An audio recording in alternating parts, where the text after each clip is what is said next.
Another common question asked is how to maximize stability for SRS treatments. In this video, we'll show you how the mask, moldable support, and bite piece work together for ultra-precise immobilization. This is our SRS technique in our version of the double shell. So what this is ThermoFit, and the reason why we refer to it as a double shell because this is thermoplastic inside this fabric. So we're gonna go ahead and lift it up for us. We're gonna slide this under the patient over a head support.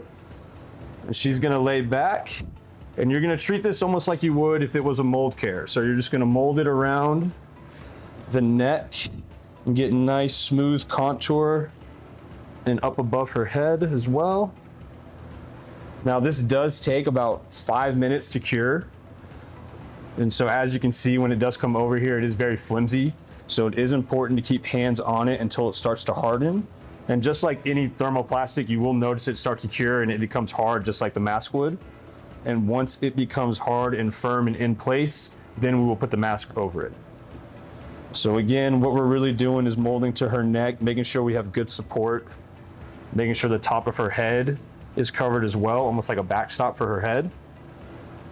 And then from this point, we're really just holding it in place until it hardens up. So we'll put the bite piece in right before we make the mask. There's really no need for the patient to have that in her mouth right now. Okay. Most patients that need the bite piece are usually uncomfortable with it. And so to limit that uncomfortability right off the bat, we'll kind of hold off on that until we're ready to make the mask. The nice thing about our bite piece though is that you can breathe through it, which is not standard for normal bite pieces. So that does make it a little bit more comfortable compared to others. Go ahead and get that bite piece. So this is our bite piece with the tongue depressor.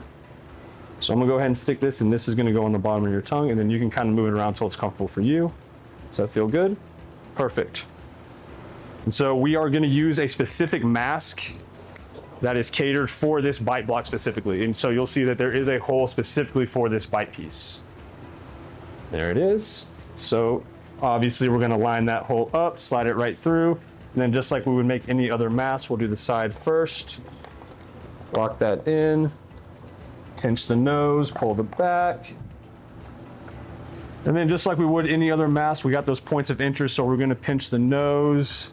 And so at this point, just like any normal mask molding, focus on your points of interest, pinching the nose. If you want to add little ear indents, that's always an option as well. Just be very careful that we're not pushing too deep.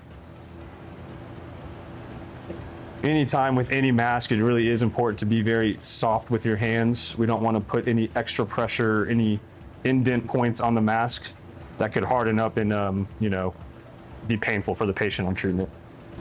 And you can see here that the mask is now supporting the ThermoFit. Yep. So those will all harden and cure together. And again, this is great for SRS because now you have thermoplastic under her head, you got thermoplastic on top. The bite piece as well as an indexing point. You can see the bite piece has these 4 prongs that index into the mask. Yep. So that is a great, even if you're not treating in the oral cavity. It helps with pitch roll and rotation. Exactly.